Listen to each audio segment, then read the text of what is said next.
The stars above Narration burned red with fire. Once this small planet had glowed with life, cities filled with laughter, skies filled with peaceful songbirds. Now, the only sound was screaming. The Kravax Empire had arrived 3 days ago. They came with ships that blotted out the sun, with weapons that burned forests into glass. And now, they were finishing what they started. A little girl named Mela crouched beneath the broken steps of the city's last tower. Her hands trembled as she stared at the blinking light of the old transmitter. Her mother had told her stories about it, how their ancestors used it to speak to the stars, to call for peace when war threatened. But the Kravax didn't care about peace. Send it, her mother had whispered just before the roof collapsed. Now, Mela was alone. Her fingers hovered over the panel. "Help us," she whispered, even though she didn't know if anyone would listen. "Please, someone help us." The signal left the planet. A small, broken cry, sent into the black void of space. It was never supposed to reach Earth. Earth had been silent for a long time. Most in the galaxy thought it was dead, just another death world, too violent for life to survive. No ships came from there, no messages, no trade. The name Earth had become a myth, a ghost of the old wars. A name whispered when children misbehaved, but Earth was not dead. Beneath the clouds of Jupiter, buried inside a forgotten satellite labeled ECH09, something heard the signal. A dormant AI older than any empire still standing opened its ancient eyes. Distress signal received. It said aloud to itself. Source: unknown. Civilian loss. Total enemy. Kravax Empire. The machine paused, checking files sealed. For centuries, Project Deathworlder Response Protocol Level Omega Authorization. A screen lit up. Lines of red code flowed like blood. Far beneath the moon's surface, something enormous began to hum. 1,000 warships, sleeping for generations, slowly powered on. Their engines growled like beasts waking from a deep slumber. On a cold, quiet world, Earth had prepared for one last war. And now the call had come. In the black space near Kravax territory, a peaceful trade vessel drifted through starlight. Its captain, a thin, three-eyed merchant named Jalrek, sipped his steaming drink. "Calm skies today," he said. Then the sensors screamed, one by one.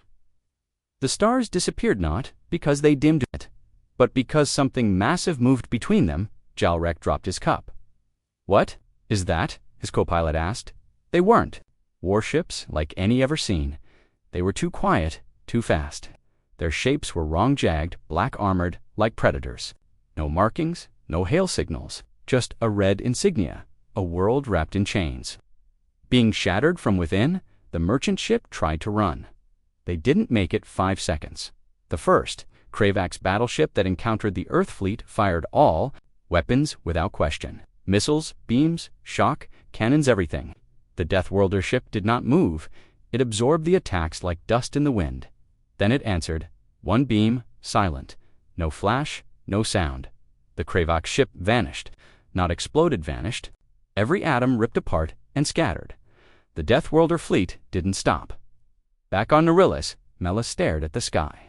A strange silver light had appeared in orbit. It wasn't like the Kravax ships. It was cleaner, sharper, more silent. Then came the storm. Kravax anti-air towers exploded without being touched. Their ground forces were torn apart by weapons that never missed. Drones with glowing red eyes dropped from the sky like angels of death. The invaders ran. They begged, and Earth did not answer. On Kriva Prime, the capital of the Empire, the Grand Chancellor slammed his fists into the table. Who gave them that signal? Who woke the Deathworlders? His generals stared silent. No one dared speak. Their faces were pale. Some trembled. We must strike back. One finally shouted. With what? Another said. They have machines. We can't even scan their weapons. Don't exist on our records. They are ghosts. They are humans. An old scientist whispered. We forgot them, but they never forgot us. In space, above a burning Kravax colony, a Deathworlder broadcast echoed across all frequencies. It wasn't loud. It wasn't long. Your crimes have been measured. Your mercy was denied to others. Now you will know ours. The colony was erased in minutes, but strangely, civilians were left unharmed. The Deathworlders did not kill children. They did not bomb hospitals. They only destroyed military targets, leadership, and command centers. Efficient, cold, unstoppable. One Kravax captain tried to contact the human fleet. "Why are you doing this?" he pleaded. "We surrender," a voice replied, calm, mechanical. Surrender was not offered to Nautilus, nor to Volta, nor to the Draxian moons. "We can change," the captain cried. "Too late," the voice said. His ship detonated, silent and instant. Mela watched as the last Kravax dropship fled. The skies cleared. For the first time in days, she saw the stars again. A small silver drone floated down beside her. It scanned her gently, then dropped a package, water, food, medicine, and a soft blanket. Then it played a message, a man's voice.com/deep. "You asked for help. We came. You are safe now." Then the drone flew away.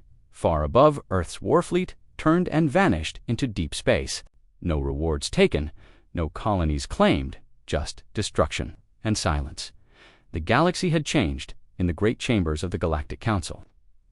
The ancient Rixari ambassador stood before hundreds of alien leaders. "Let what happened to the Kravax be remembered," he said. "Let us never again allow mercy to become a forgotten word." Another ambassador, one with bright yellow eyes, stood and asked, "And what of Earth?"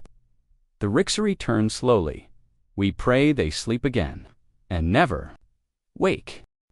The planet Solus IV drifted quietly in space. Its people, once proud members of the Galactic Alliance, had hidden when the Kravax Empire rose. They shut down their satellites, they erased their records, they told their children, "If we are invisible, we will survive." But nothing could hide from what came next. Commander Tellys of the Solus Defense Council stared at the deep space scanner.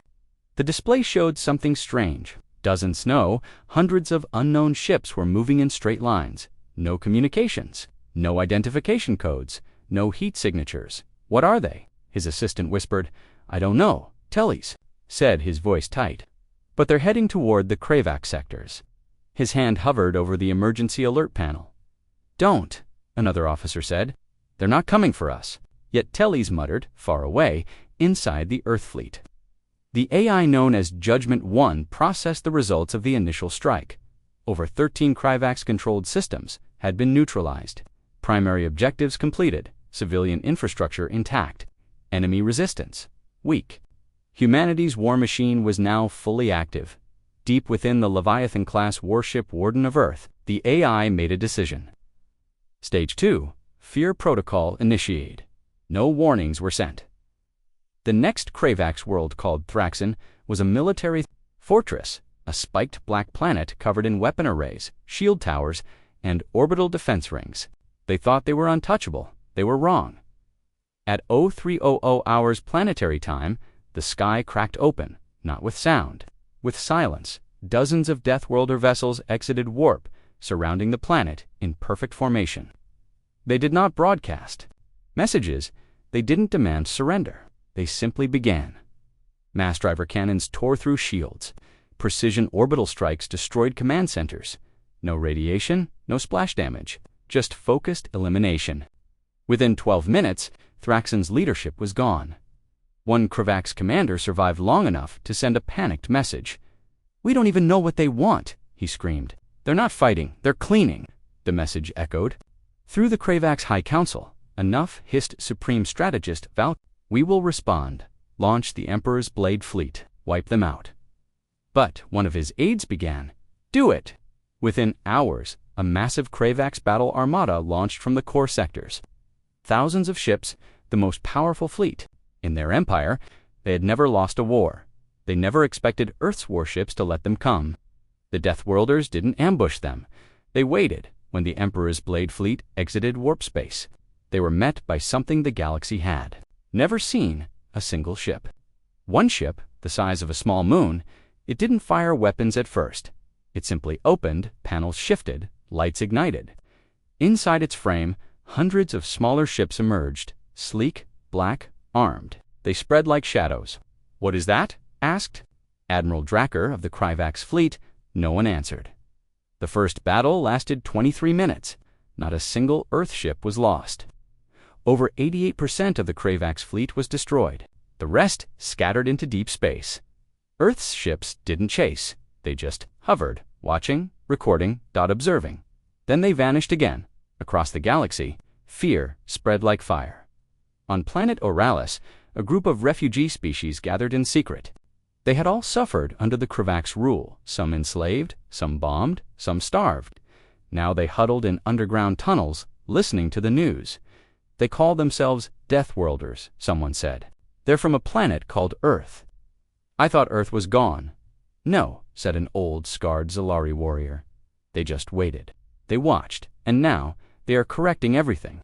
The others sat in silence. Then one young voice asked, "Do you think they'll save us too?" "No," the warrior said. "They don't come to save, they come to end." On Krevak Prime, the Krevak's homeworld, panic set in. Their armies were broken, their colonies were falling, and now their citizens were protesting in the streets. "What is happening to us?" cried one senator. "How can we stop them?" "We can't," said the High Lord of the Fleet. "They don't respond to messages. They don't take prisoners. They fight like machines. Then what do they want?" Another demanded. No one had an answer. But somewhere, deep in the ruins of Narilis, the planet where the first SOS had come from, little Mela sat in a growing garden. The air was fresh. The buildings were being rebuilt. Machines left behind by Earth's drones were helping her people recover. She stared up at the sky. A silver drone floated down to her once again. This time, it spoke. "You are safe, Earth remembers." Mela looked at the stars. "Will they ever come back?" she asked. The drone paused. Then it played one final message. "Only if needed." The galaxy was changing fast. The Deathworlders had vanished once more. No signals, no demands, just silence. But now every empire, every world, and every child knew one truth. Mercy was rare, but Earth's justice was absolute. The cold void between stars held many secrets. Some were lost to time, others waited to be found, and one of them was Earth. It had been 3 standard days since the last Deathworlder fleet vanished into deep space. The Krivak's empire was in ruins. Entire fleets gone, their leadership scattered. But the galaxy still didn't understand what had truly happened. They only saw the result on a distant moon called Vakta. The Galactic Broadcast Network aired emergency updates every hour. Ambassador Relic, a tall, thin creature with 4 arms and nervous eyes, spoke directly into the camera. Today, Kriva Prime declared martial law.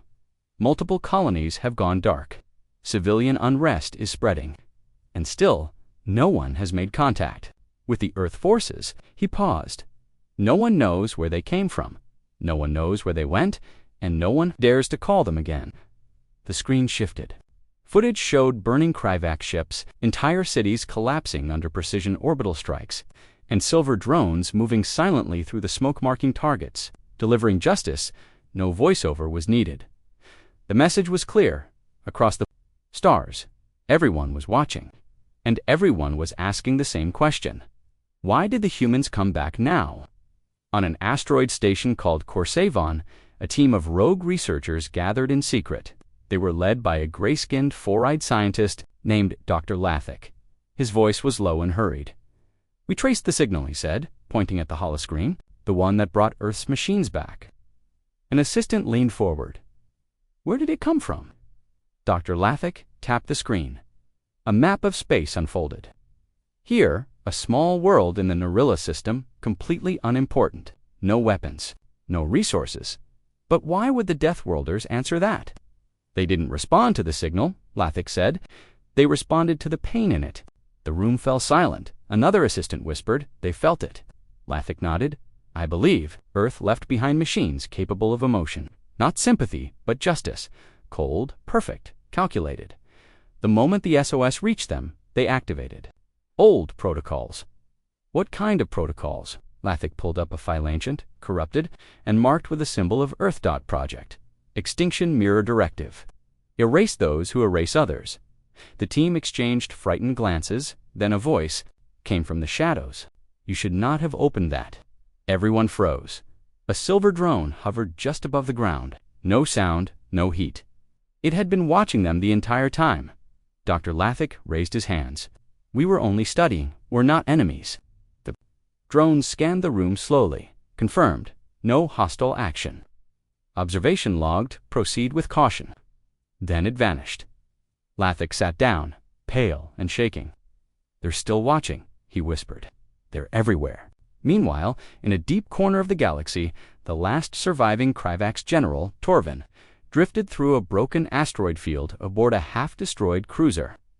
He had seen the Earth fleet up close. He had survived only because his ship's engines failed before they could reach battle. Now he lived with that memory. They don't fight like warriors, he told his crew. They fight like executioners. One of his lieutenants stepped forward. Sir, our people need leadership. Should we gather what remains of the fleet? Torvin shook his head. There is no fleet, but Torvin slammed his hand. On the console, we were gods once. Look at us now. Silence filled the bridge. After a moment, he said quietly, I will send one final message to Earth, not as a challenge, as a warning. He looked at the stars. End it before it becomes worse. Back on Narillus, the little girl named Mela now lived in a rebuilt shelter. Machines had fixed her world's water, power, and food.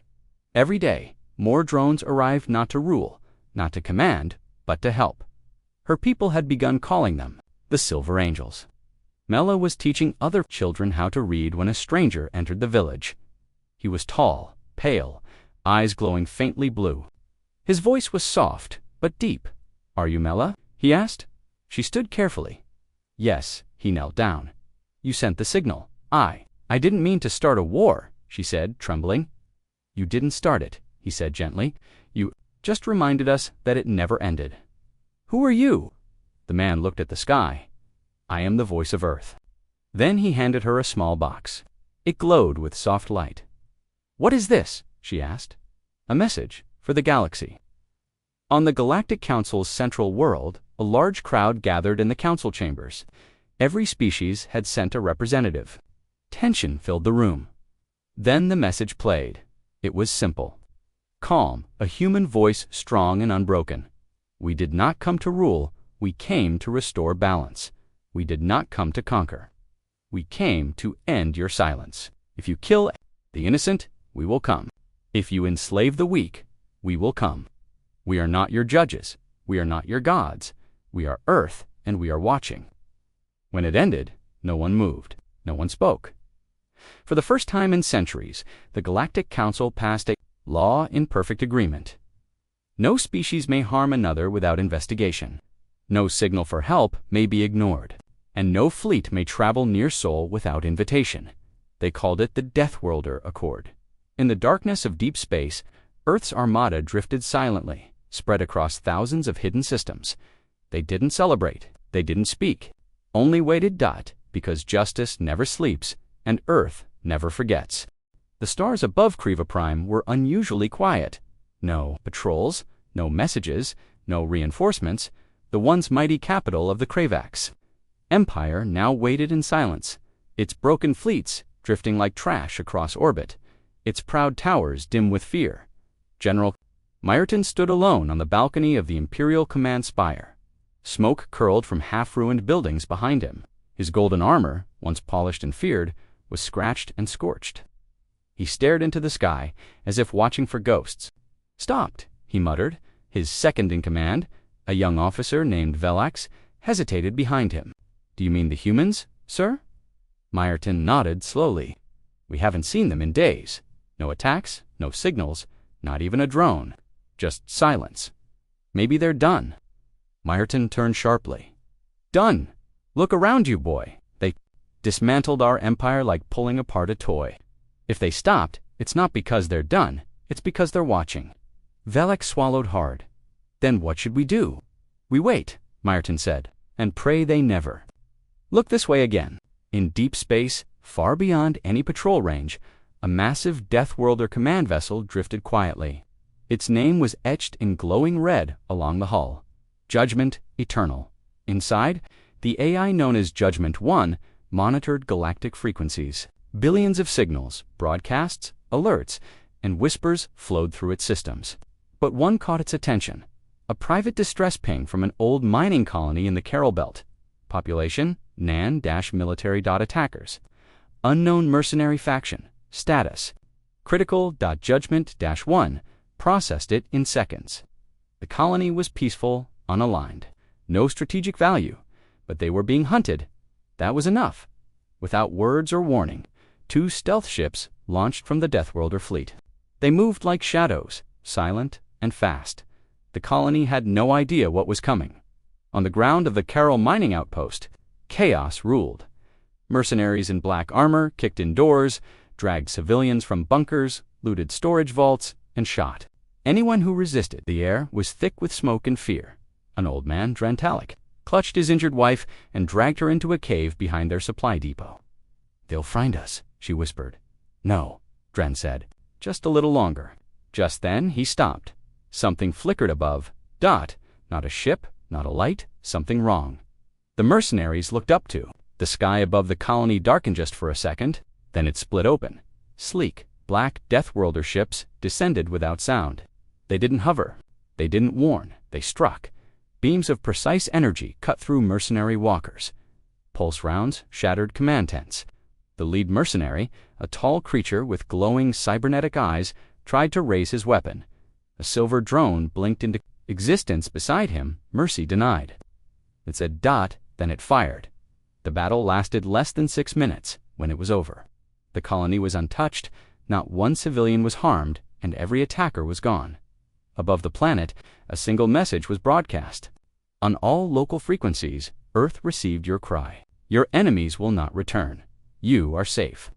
Inside the main mining dome, people wept. Some fell to their knees.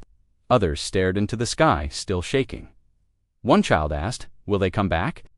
Drantalic looked up. "I hope not," he said, "because if they do, it means someone else has done something terrible." Back in the Galactic Center, the Deathworlder impact was still being debated. Inside a diplomatic hall on planet Venari, 12 alien leaders sat around a glowing table. The meeting was tense. "They are a threat," said Chancellor Rix of the Tarvon Union. "Earth's fleet wipes out entire military systems without negotiation." "They only destroy aggressors," replied Counselor Gel of the Peaceful. "Viren, they left us untouched." "Because you're weak," Rick snapped. "Because we don't murder children," Gel said. The room fell silent. Then, at the far end, a new figure stood. He was quiet, tall, dressed in simple black. No one knew who had let him in. "Who are you?" Rix demanded. The stranger's eyes glowed faintly blue. His voice was calm, cold, clear. "I speak for Earth," gasps rippled across the chamber. The council reached for security buttons, but the man didn't move. He didn't raise a hand. He didn't threaten. He just spoke. "You've seen what happens when you let monsters grow, when you trade peace for profit. When you turn your eyes from suffering?" Gel asked. "Why now? Why did you return after so long?"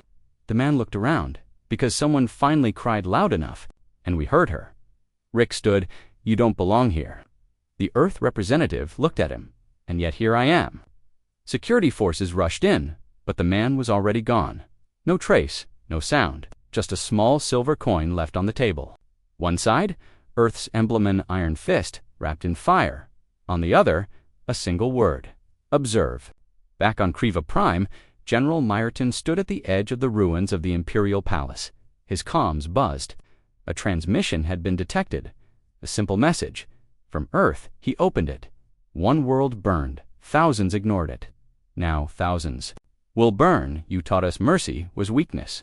We remember. Myerton stared at the words. He felt cold for the first time in his life. Then the skies cracked open again. No one saw where they came from. No one could stop them. They were the Deathworlders of Earth, and the galaxy would never forget their name again. The alien sky was black with smoke. Burning ships fell from the heavens like dying stars. The air was filled with Zelian screams. No mercy came from above. Only fire, only steel, only death. On the scorched plains of Viridon 6 Commander, Threx of the Draxan Empire crawled through shattered glass and ash. His once glorious armor was torn. His second heart beat slowly, broken. His command post had been vaporized 5 minutes ago. He whispered through a cracked comms unit. "This is Commander Threx, requesting ceasefire. We surrender." The reply was silence, then a low hum, and then the unmistakable roar of Terran drop pods cutting through the sky. Deathworlders, Threx croaked. They're sending the ground troops. Far above, aboard the Terran battlecruiser ISS Judgment, General Hayes stood over a tactical display. Her expression was unreadable. Cold, calculating, efficient. Viridon 6 is in full collapse, reported Lieutenant Braga. Enemy fleet neutralized. Ground resistance reduced by 84%. Final pockets holding out in Sector Theta dropped the Black Talons. General Hayes ordered, "Finish it. No survivors." "Yes, ma'am." She turned to her aide. "Open fleet-wide comms." "I want the entire task force to hear this." The room fell silent. The crew stopped and listened. "This is General Hayes," she began, her voice sharp as steel. "The Draxons cried for mercy, but they did not show mercy to Earth. They burned our colonies. They bombed our children. Now, the Deathworlders answer. Her next words were cold and final, wipe them from existence." Down on Viridon 6, fire fell like rain. The Black Talons landed in tight formations, 6 foot tall. Humans clad in dark armor that looked like it drank light. Plasma rifles hummed. Combat drones buzzed beside them. Their boots crunched over bones and metal. "Sector Theta is 20 clicks east," said Sergeant Vega, the Talon squad leader. "Sweep and clear. You see a Draxon. You drop it." "Private." Mason adjusted his helmet. "You think they're still resisting?" Vega nodded. "They'll fight to the last. These ones still believe they can win." He paused, then added, "Make sure they die knowing they can't." They moved through twisted ruins, scanning with thermal vision. Fires burned in every direction. Strange alien trees smoldered in the wind. Suddenly, a Draxon ambush. Plasma bolts lit the air. Mason dove behind cover as 2 drones exploded in the blast. A large Draxon warrior charged forward, roaring, swinging a glowing blade. Sergeant Vega didn't flinch. He fired a 3-shot burst. The Draxon's chest armor cracked. The warrior stumbled, roared Ganand. Vega calmly put 1 more round through its skull. "Amateurs," Vega said. The rest of the squad advanced. Mason finished. The last attacker with a clean headshot, they found a bunker entrance hidden under rubble. Scans showed 25 life forms below, mostly civilians, some wounded, a few soldiers. Mason hesitated. "Sir, there are kids in there." Vega checked his orders, then looked Mason in the eye. "They burned Earth's children." Mason's jaw clenched. He nodded once, then activated a breaching charge. Above the planet, the Terran fleet continued its purge. The Draxon ships had been completely dismantled. The orbital station was now a field of debris. Not a single distress signal escaped. Aboard the Judgment, General Hayes watched the destruction with tired eyes. "We warned them," she said to herself. She thought of the attack on Outpost Gamma, the burning children, the crying mothers, the transmission the Draxons had. Sent mocking Earth, calling them savages of a death world. They wanted war, Hayes whispered. Now they will drown in it. In a hidden chamber deep beneath the capital, the last Draxon council sat in darkness. They had not expected this. One counselor, Elder Cern, shook with rage. They were supposed to be weak, emotional, easy to manipulate. Another hissed, "You told us they would never reach us in time." "We underestimated the Deathworlders," muttered the oldest one. "We heard the stories. We laughed. Now we bleed." A loud explosion shook the walls. "They've found us." Panic filled the room. One counselor begged, "We must call for mercy again. Broadcast it." But the others knew there would be no mercy now, only fire in the skies above Viridon 6. The final act began. Terran bombers screamed through the clouds, dropping fusion payloads across the Draxon cities. Each impact cracked the ground. Firestorms raced across the plains. The soil itself turned to glass dot from orbit. The planet looked like it was crying blood. Inside the last Draxon bunker, Commander Threx stared into the security feed. He watched the world die in real time. His second heart failed. He turned to the remaining soldiers. "Prepare for final combat. We will not be taken alive." But before they could raise weapons, the walls melted inward. The Black Talons stormed in. The room turned red. Later, silence. The ISS Judgment reported all enemy life signs gone. General Hayes stood alone in the observation deck. staring down at what was once a thriving alien world. Now it was a grave. Her aide approached quietly. "Mission complete, General." "Upload the footage to the Galactic Council," she said. "Let them see what happens when you ask Earth for mercy, and we choose to say no." The aide nodded. "And the next target?" Hayes turned slowly. "There are still 6 more Draxan colonies," she said.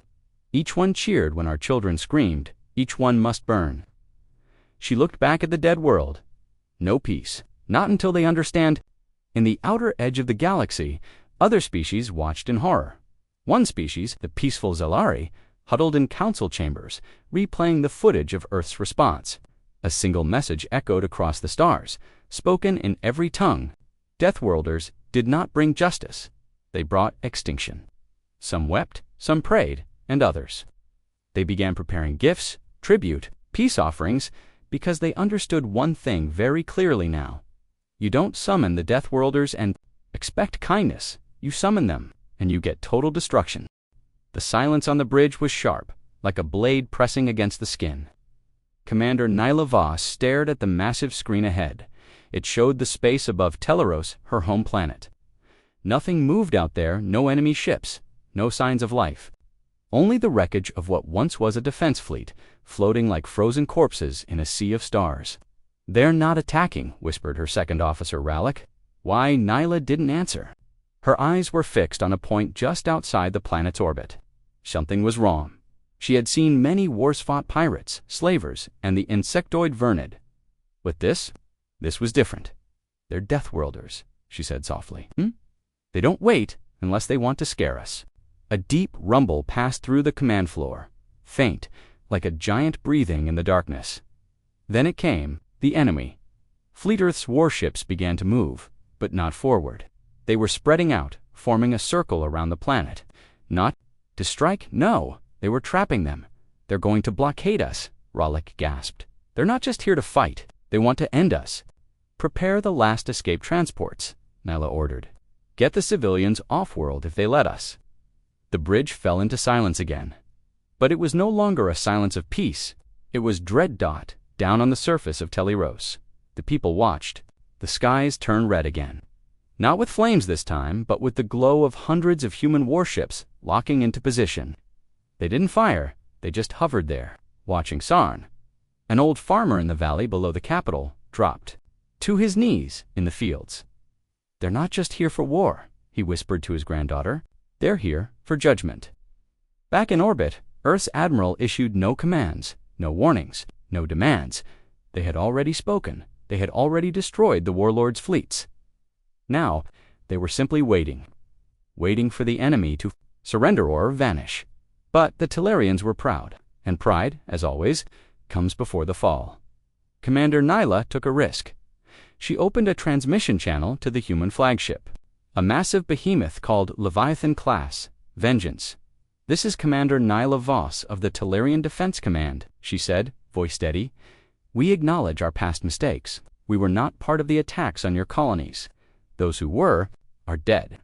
Silence. Then a voice answered. Calm, cold, human. "This is Admiral Orion of the Terran Retribution Fleet. Your crimes were against the innocent. Your silence was complicity. The punishment is not vengeance. It is balance." "You'll kill millions," Nyla said, her voice cracking. "There are civilians here, children." "You should have thought of that," Orion replied, "before you called down the Deathworlders." And the channel went dark. But something unexpected happened next. No missiles, no kinetic strikes, no atmospheric burns. Instead, hundreds of drones were launched from Terran warships, small, silent, black as the void. They didn't attack. They scanned, they marked every military base, every power grid, every command center, every shipyard. Then they vanished. Nyla watched, horrified. "They're not just going to destroy us. They're going to erase our ability to ever fight again." Rallick turned pale. "Then why wait?" The humans gave their answer 3 hours later. A pulse signal was sent planet-wide. All systems connected to energy grids shut down. Every defense station, every orbital cannon. All dead dot, and then came the strikes. Not on civilians, not on homes. Only on one thing: power, The military was reduced to ash in minutes. The command centers were buried in plasma. Weapon caches turned to craters. Entire oceans near the northern poles were vaporized as shipyards were wiped from existence. It was precise, cold, and absolute. Nyla fell to her knees as the last report came in. "It's over," whispered Rallick. "They spared the people. But they destroyed the Tellarian war machine." And on the screen, Admiral Orion appeared once again. "You are broken," he said, "but you are not dead.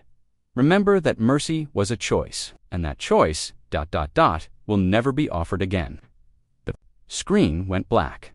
On the ground, the people wept not out of grief, but from understanding. They had called for mercy once, and Earth had answered with total destruction. Of everything that made them a threat, this was no simple war. It was a lesson, ... and Earth had taught it well. Meanwhile, on Earth's flagship, Admiral Orion looked out the viewing port. His officers stood behind him in silence. "Status of the planet?" he asked. "Neutralized. Infrastructure intact. No military threats remain. Civilians unharmed." Orion nodded. "Begin exit protocols. We do not linger on broken bones. We only strike to prevent infection." "Yes, sir." The fleet began to turn. But before they vanished into the stars, Orion said one final thing. "If they rise again, we return, but far away." In the shadows of another system, someone had been watching an ancient race. Observing silently, they had seen Earth rise from a blue planet to a fireborn empire. They had seen the humans become Deathworlders, not by name, but by nature, and now they had seen their power unleashed. They spare the weak, the alien, whispered, but to the wicked, they bring extinction. "What do we do now?" asked his servant. The alien's eyes narrowed. "We hide." The space around Korov 6 was no longer quiet. Wreckage floated like dead leaves in the wind. Flames flickered across twisted hulls. Earth's fleet had come and burned through everything. No warnings, no diplomacy, only swift, cold fury. They were landing. The Korov High Council watched in silence from their bunker below the capital. The Earth dreadnoughts hovered above like angry gods. Drop pods screamed through the skies. The air shivered with terror. "Are they here to talk?" Chancellor Drex asked, his voice trembling. "No," whispered General Relic. "Deathworlders do not talk when they come like this." Far above them, the Terran shock troops hit the ground hard. Dust burst under their boots. Steel armor clanked. Visors glowed red. Their war machines followed, massive walkers, drone clouds, and tanks that moved like beasts. Captain Myra Thorne stepped out first. Her voice came through the external speakers, flat and calm. "This world helped the enemy. This world will. Now pay." The alien soldiers guarding the capital raised their weapons, but they knew it was useless. The Deathworlders moved like shadows, and when they fired, buildings collapsed, towers fell, and entire regiments vanished in white-hot light. A young Korov child hiding in the ruins stared in fear. One of the Earth drones spotted him. It paused, scanned, then left. They were not here to kill the weak, they were here to end the defiance. Inside the command center, Mira gave orders fast. No mercy for command centers, no survivors in enemy barracks. Civilian zones hold back. We're not monsters. The squad moved with precision. Rooms were cleared in seconds. Data was pulled from terminals. Bombs were planted on fuel cores. Fire erupted behind them as they left. Above the planet, the Terran flagship watched Admiral Juno Voss stood on the bridge, arms folded. "Report," she said. "Ground teams are proceeding. Resistance is weak. No sign of Council escape." "Good," Juno said. Her eyes were cold. "They broadcasted that fake mercy call to lure our fleet into a trap. Now they get nothing but fire." The truth had come out days earlier. The alien distress call had been a lie. A clever trick to bait the Deathworlders into a false rescue rite into an ambush. But Earth didn't fall into traps. They burned them instead. Meanwhile, underground, the Korov High Council tried to flee, but the Terrans were already ahead. Explosions rocked the tunnels. Earth's special ops dropped in from above, using tunneling, drones, and seismic scanners. General Relic opened fire, screaming, "Fight! Fight them!" Myra Thorne entered through the smoke. Her squad followed, silent and unstoppable. The firefight lasted only 90 seconds. When it ended, only Myra was standing, and Drex lay on the floor, begging, "Please," he sobbed. "Spare us. We made a mistake. We thought you were weak, just soft creatures with loud ships." Mira didn't answer. She simply activated her wrist beacon. Above them, the Earth flagship received her signal. Juno Voss gave a single nod. Orbital cleansing in 60 seconds. The Deathworlders didn't need to argue. They didn't shout. They didn't boast. When they decided a world had crossed the line, they erased it. Evac complete. Juno asked. "Only the team on the surface," a tech replied. Then fire. The beam came down from orbit like a pillar of sunlight. Everything it touched turned to ash. Buildings melted. Bunkers cracked open. Cities became dust, but the world had not been destroyed out of cruelty. It was a message. You don't fake cries for mercy. You don't lure Deathworlders into a trap and expect to survive. Back on Earth, in a command center deep below the surface, the Terran High Command watched the live feed end. A quiet buzz filled the room. "Another lesson given," the defense minister said. "Yes," the president replied, "but they keep forgetting who we are." In the stars, the fleet turned once more. A new signal had been found. Real or fake didn't matter. The Deathworlders would answer, and the stars would burn again. The silence after the battle was worse than the fighting. The remains of the Zarn command ship floated in space, torn open like a tin can. No more signals, no more screams, just emptiness, cold, dead. On board the Vindicator, Captain Reyna stared at the screen. Her crew stood behind her. Still, even the AI HAWK didn't speak. For a moment, it felt like the galaxy had stopped breathing. Then, a small light blinked on the monitor. "Incoming transmission," Hawk said, voice low, "from one of the outer colonies, not Zarn." Reyna leaned forward. "Play it." The voice was shaky. "To any Terran forces receiving this is Governor Telos of the Varnathi Enclave. We are under siege by the Sorok Dominion. They came after the Zarn fell. They want revenge. They're burning cities. We didn't ask for this war." The message ended with a blast and a scream. Lieutenant Jin cursed under his breath. "They saw us fight the Zarn, and now they think we're weak again." Reyna's eyes narrowed. "Or they think we're too tired to fight back." Jin looked around. "Captain, we've been pushing nonstop for months. We've lost ships, people. Supplies are stretched," Reyna cut him off, "and the Serac are slaughtering civilians who surrendered. To peace." "But it's not our war," someone else shouted. "No," Reyna said. "It is now." The Vindicator was Earth's most feared warship. Not because it was the biggest, but because it survived.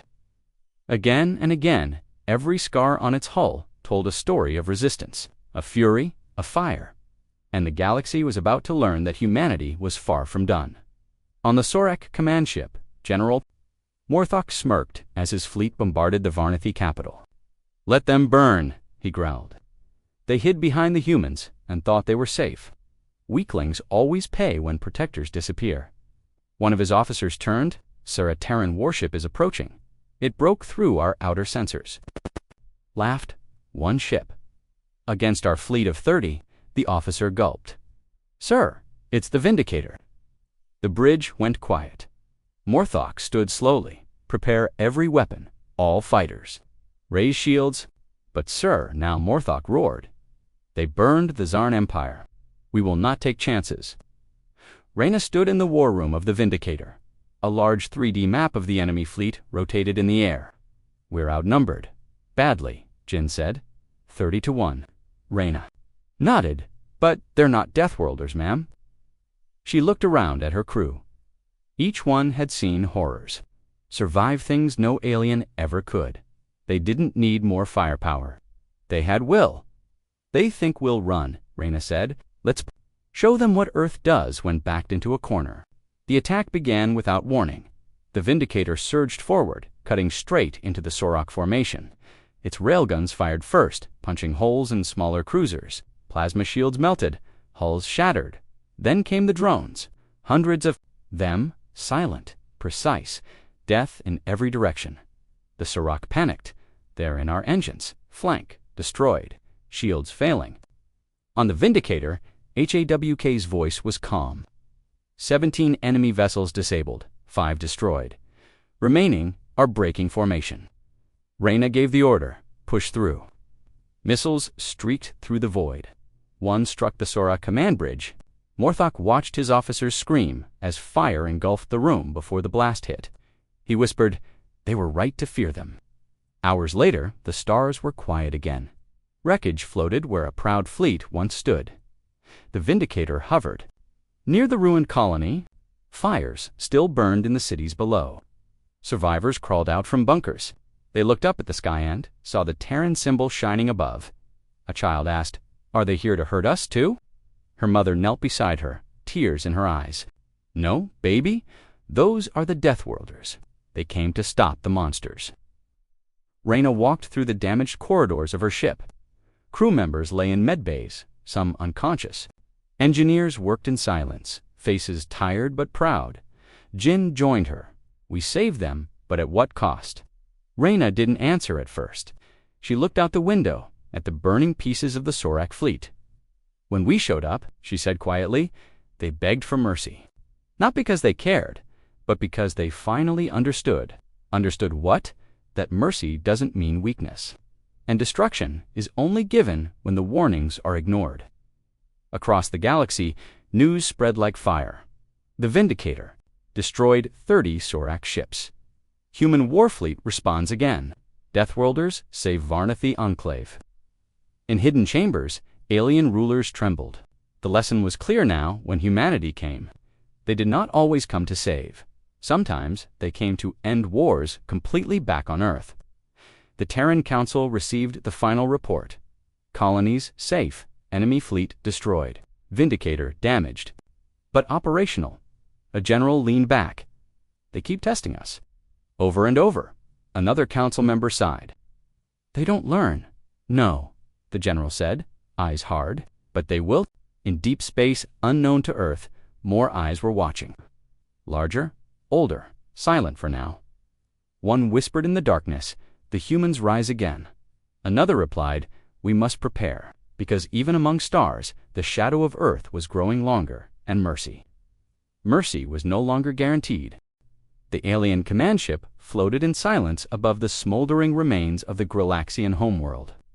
The once proud cities were gone. Firestorms swept across the land. Ash choked the skies. Inside the command chamber. High Strategist Varnak stared. At the broken view screen, this can't be real, he whispered. It is, said Commander Trilm, voice hollow. Our capital is gone. The Terran fleet destroyed everything. They didn't leave survivors. Varnax clenched his claws. We begged for mercy. We surrendered. And still a nearby officer interrupted, his voice shaking. Sir, the Terran warship Red Horizon has sent a message. They're hailing us. Varnax turned, eyes wide. What do they want now? The message came through. The screen flickered, and a single human appeared. He wore no armor, just a dark coat. His eyes were cold, unforgiving. I am Admiral Cole Mason of Earth's Deathworlder fleet, the man said. You asked for mercy. But mercy is not something we give easily. Varnax stepped forward. We surrendered. We begged. Why destroy us? Admiral Mason didn't blink. You didn't surrender when you attacked those refugee ships. You didn't beg when you bombed peaceful colonies. You didn't ask for peace when you launched nerve gas on farming worlds. Trillin shouted. We were following orders. So were we, Mason replied. Then the screen went black. A red alarm flared across the alien ship. Incoming Earth missiles detected. Someone screamed, No, Varnax roared. Not here, not now. The ship rocked violently. One by one, the decks exploded. The hull tore open like paper. Outside, the Red Horizon hovered calmly. It was a monster of steel and vengeance.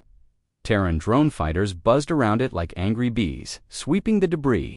The human flagship Admiral Mason stood silently as his crew reported. Enemy command ship neutralized, his second officer said. All targets in this sector destroyed. Mason nodded. No more lies. No more games. He turned to his AI assistant. What's the next system still harboring Galaxian warlords? System Thatanine, the AI responded. Estimated 3 enemy ships and a small planet base. They're already trying to flee. Mason's eyes narrowed. Then we catch them before they run. The crew moved in practiced silence. They had done this before, again and again. These weren't just soldiers. They were instruments of Earth's justice. Forged by betrayal, sharpened by loss, fueled by wrath. As the Terran fleet jumped into warp, fire trailed behind like the breath of a dragon. Far away, in the shadows of Thatnine, the last Galaxian leaders held a secret meeting. "They've destroyed everything," one said, trembling. "Every base, every station. We can't stop them," another whispered. "They hunt like predators. They track every signal, every ship." One of them, an old warlord named Sorkith, stood tall. "Then we do the only thing left. We vanish." The others looked at him in confusion. Sorkith continued. "We abandon our names, our fleets, our symbols. We scatter, hide, let them chase ghosts, let them waste fire on shadows. But they'll still find us," someone said. Sorkith nodded. "Maybe, but at least some of us will live. Better to run as cowards than die as generals." They didn't know that their conversation had already been intercepted.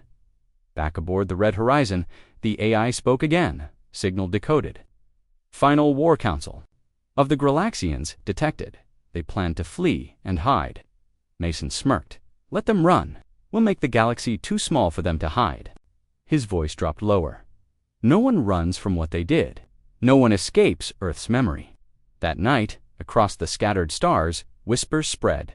The humans were not just fighting a war, they were ending one forever, and for the first time in galactic history. Those who once ruled through fear now lived in fear themselves, because the Deathworlders had no mercy left to give. Only judgment, only fire, only earth. The burning skies above the alien world of Varnak turned blood red. Black Terran warships blocked out the suns. The air trembled as the Deathworlders descended one last time. A broken message echoed through the planet-wide speakers, repeated in trembling voices, "We surrender. Please, mercy. Please." But no reply came, only silence, the kind that comes before a storm, the kind that comes before fire. General Trask stood on the bridge of the TNS Leviathan, arms behind his back, eyes cold. His voice was calm, but his words struck like thunder. "They begged," he said. "They cried. But when Earth begged, no one listened. Now, we show them how Deathworlders end a war." The bridge was silent. Then Captain Rhea spoke, her voice. "Lo, sir, what are your orders?" Trask turned slowly, his gaze moving across every face on the bridge. "No survivors. No orbit, no land. We burn it all." Down on Varnak, the last alien leaders stood in their command center. Chancellor Roval's claws trembled. His scales had dulled from fear and shame.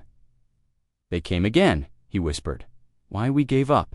We gave them everything. Why won't they stop?" His advisor, Kelton, spoke quietly. "Because we didn't just lose the war. We awakened something. Something that never sleeps again." A giant shadow passed over their capital. The Terran War Platform Inferno's wrath activated. Orbital lances readied. Energy hummed through the sky like death's breath. 10 hours. Earlier, the fleet had regrouped above Varnak. It was Earth's final mission, deliver justice and end the threat forever. Admiral Lin Su, commander of the Second Fleet, had asked one last time, "Trask, are you sure about full annihilation?" Trask didn't blink. "We showed them peace.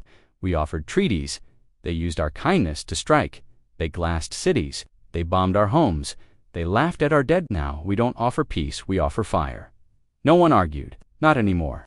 Below, Varnokians flooded into underground bunkers. Families clung together. Children cried.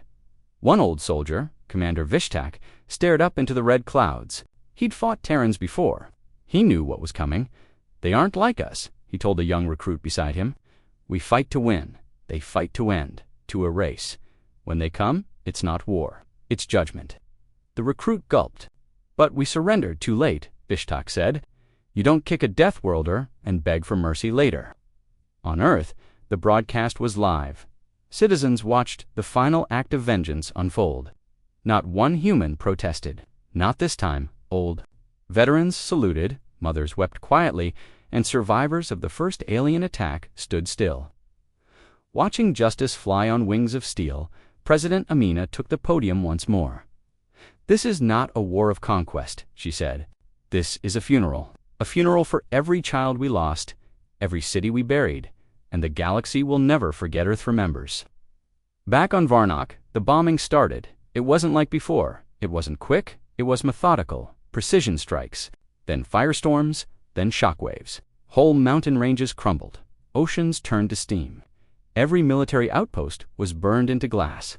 Every orbital defense shattered. And then came the soldiers, the Deathworlders, not machines, not drones, men and women from the hardest planet in the known galaxy. Suited in power armor, eyes blazing with fury built over years of pain. They didn't speak. They moved like ghosts through cities, destroying resistance with surgical strikes. In one corner of the city, an alien child cried in the rubble. A Terran soldier paused. She raised her weapon, then lowered it. "Civilian," she whispered through her helmet. The child looked up, eyes wide. Then the soldier walked away. The policy was clear. No civilians if they surrender. But if they fight, the rules change. Back in orbit, the flagship Leviathan prepared its final weapon, the Titan Lance. It was Earth's newest creation. A beam of energy so powerful it could pierce a planet's core. Captain Rhea read the data. "Sir, once we fire this, there's no Varnock left." General Trask nodded. "Good." Below, Chancellor Rovell looked at the sky. There were no stars. Left, only fire. He pressed the last button, a signal to all Terran ships. "This is Varnock Command. We surrender, unconditionally. We beg for mercy. Please let us live." He paused. "I was wrong," he said quietly. "I thought humans were weak. I thought mercy made them soft. But it made them dangerous, because when they stop being kind, they become monsters." The signal cut. Trask listened. He stood silently for a moment, then said, "Record this." Faced, the camera, eyes sharp. "This is General Trask. Earth heard your mercy cry. We chose to answer it with silence. For every human lost, for every lie told, for every time our mercy was spat on, this is your end." He turned away. Fire, the Titan Lance. The skies exploded. A single beam of white light carved through the clouds, through the cities, through the very heart of VAR.